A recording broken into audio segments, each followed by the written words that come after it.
Morning তো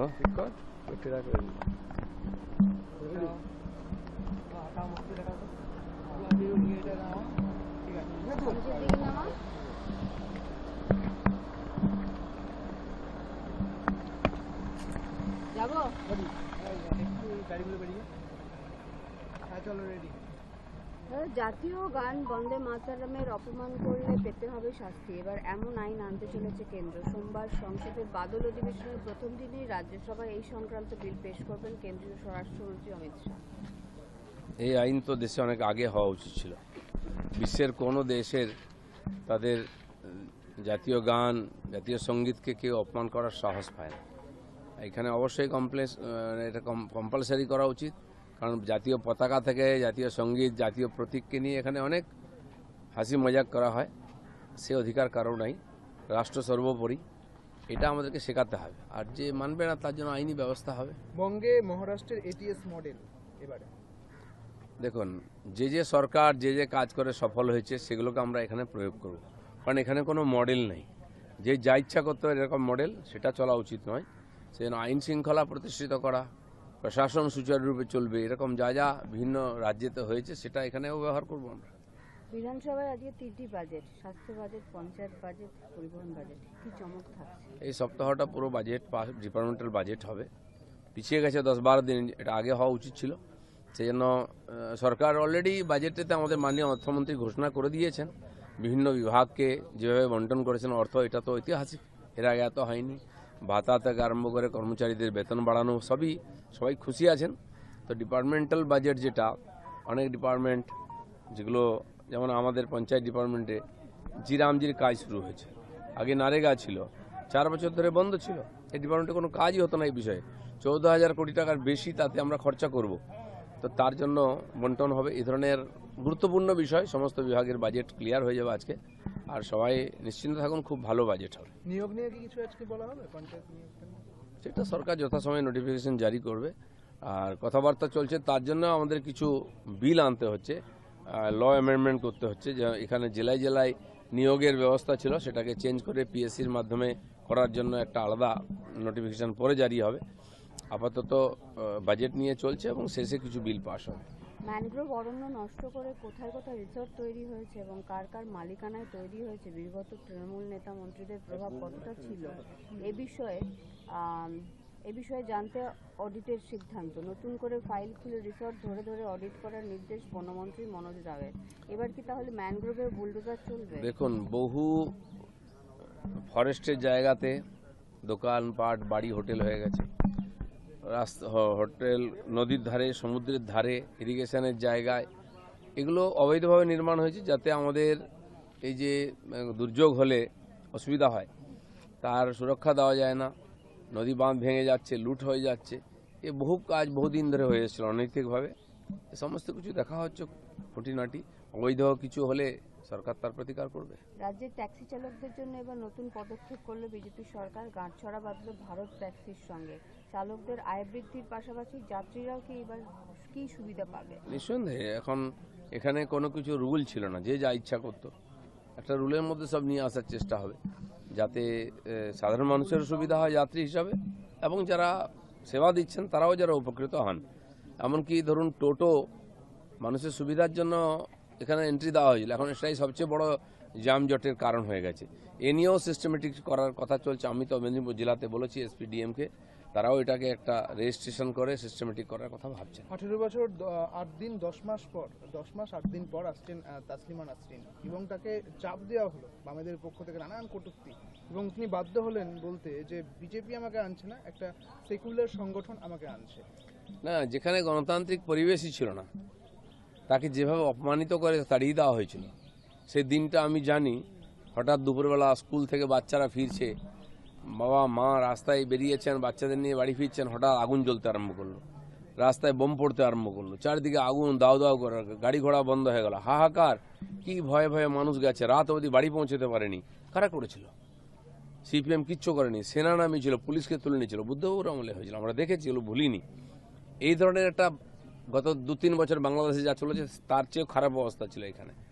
টিএমসিও ঠিক সেই রাস্তায় হেঁটেছে, তসলিমা নাসরিন কেন, কেউ আসতে পারেন, নাগরিক তার অধিকার আছে, দেশ যদি মনে করে তাকে জায়গা দেবে, দেশের আইন সে আসতে পারে।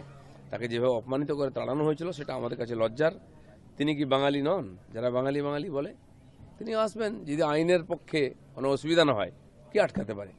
আর যারা করেছিল তারা আজকে নিশ্চিহ্ন হয়ে গেছে। তিনি আবার বলছেন যে কেরালাতে এই বাম সরকার থাকাকালীন তিনি অনুষ্ঠান করে গিয়েছেন, বাংলাতে কিসের প্রবলেম প্রশ্ন তুলছেন তিনি নিজে। বাংলাটা পুরো উগ্রপন্থীদের হাতে চলে গেছিল। সিপিএম বলুন, টিএমসি বলুন, পুরোপুরি ওদের হাতে ছেড়ে দিয়েছিল, মৌলবাদীদের হাতে। তাই এই অবস্থা, আইন ব্যবস্থা কিছু ছিল না। সরকার জারি থাক, আইন ব্যবস্থা কেন থাকবে না? আমি তো খেলা দেখিনি কালকে, আমি হাইলাইটস দেখি, কিন্তু নিঃসন্দেহে ফুটবল বিশ্বকাপ তার একটা আলাদা স্তর আছে। কিন্তু যেটা প্রত্যেকবারই হয়, সেই পুরনো টিম যারা অভিজ্ঞ অনেকবার জিতেছে তারাই সামনে আসে, তারাই জেতে। এবারও তাই হয়েছে। অনেক নতুন টিম ফার্স্ট সেকেন্ড রাউন্ডে খুব ভালো খেলেছে, কিন্তু তারা এগোতে পারেনি। আর সবচেয়ে নতুন যুবা টিম হচ্ছে স্পেন, তাই তারা সফল হয়েছে। কিন্তু মেসির মতো পুরনো হিরোরাও খুব ভালো খেলা উপহার দিয়েছে লোককে। আমি তো আর্জেন্টিনার ফ্যানই ছিলাম, কিন্তু জানতাম জিতবে স্পেন।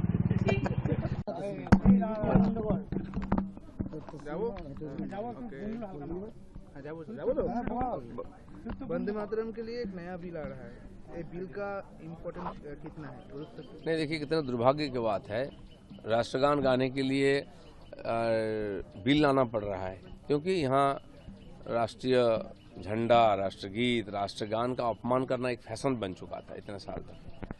तो उसको यहाँ की जनता की समझ में आना चाहिए कि राष्ट्रगान का अपमान करने का किसी का अधिकार नहीं है।